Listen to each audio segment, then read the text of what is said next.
I would like to talk about three things as a former chairman of this conference here and the Bitkom president, and my main job still is CEO of G&D, right? That's what I'm getting paid for. All the rest is just voluntary for all what we do here, bring in the passion for the thing we are all dealing with, right?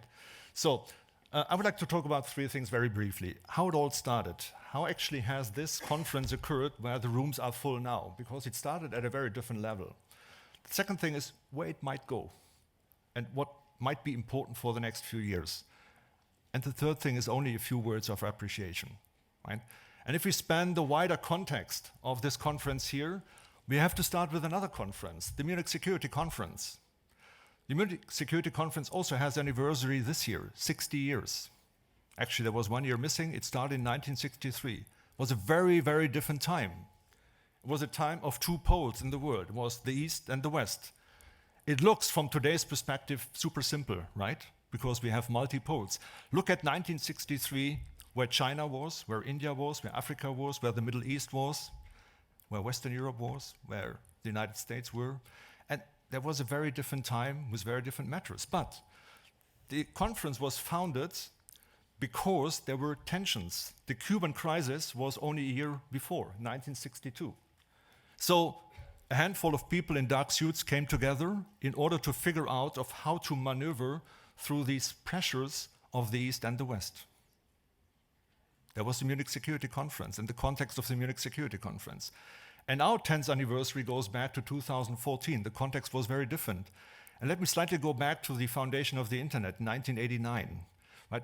Was founded with a very different purpose. But what it created was the biggest information machine ever, because the internet allowed that all knowledge of mankind were put somewhere in some data centers.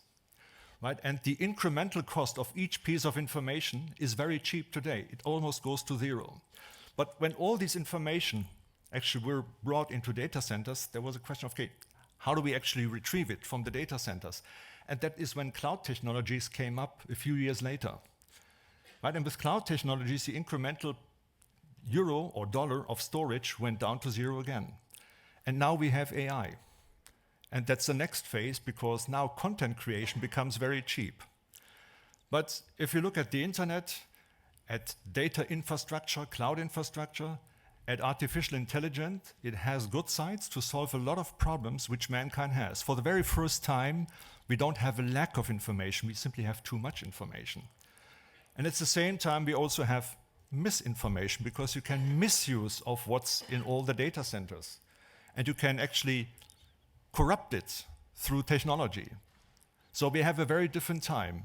And 10 years back, in 2014, there were this was not a conference, this was more a round table. A round table when a handful or two handful of Munich companies came together and say, well, we need to do something on security in the digital world. And these two handful of companies were trying to convince the government at that time. It was Ilse Aigner, who was the Minister of Economic here in Bavaria. It was my predecessor at G&D, Walter Schlebusch. It was Oliver Roelofs, Tom Köhler. Okay, those three actually initiated the first circle, 25 people, a round table on Munich cybersecurity as an initiative. A month later, Russia took the Crimea. Only a month later. And that determined already the first agenda in 2015, because then we recognized that there was more attacks on critical infrastructures. So critical infrastructure in 2015 was the theme of the conference. So from 25 round table, there were 80 for a first conference type. Who was there in 2015? Okay. 16? 17? 18? 19? Who is here more than 3 times? Okay, a lot of newcomers here, right? Because today is very full. It's 700 people. Actually, Peter was telling me that he hoped that not everybody comes, but obviously everybody is here. So, but that speaks for the conference and the progression, right, of how we actually managed and how important the subject matter is. You recall 2018, WannaCry? 6 years back only. It seems ages away, doesn't it? So, this conference has become a very important part. So if you look at Munich these days, it's the Munich Security Conference, 60 years, and it's the Munich Cybersecurity Conference. And in a world where, in particular in geopolitics, the own advantage is rated higher than collaboration on mankind's issues, I think we have to even more collaborate. And when I look ahead and see a sense and a purpose of this conference here is that we have to hold up, that we collaborate amongst partners, because cybersecurity and making the world a bit more secure than it is today only works through collaboration. And that's the purpose of this cybersecurity conference here. So as the Munich Security Conference still has a very high objective, right, on trying to solve global security issues. We all know that it's not simple and not easy. And I think we cannot expect that the world is getting easier in the next few years. On the contrary, I guess it remains problematic, because this year there is 4.2 billion people on this planet who go to elections, which are more or less free. 4.2 billion people. And you can see from the countries where voting is taking place that maybe big moves thereafter may not be possible, because there is such the shift of coalitions. But it's a time where we might need big moves, right?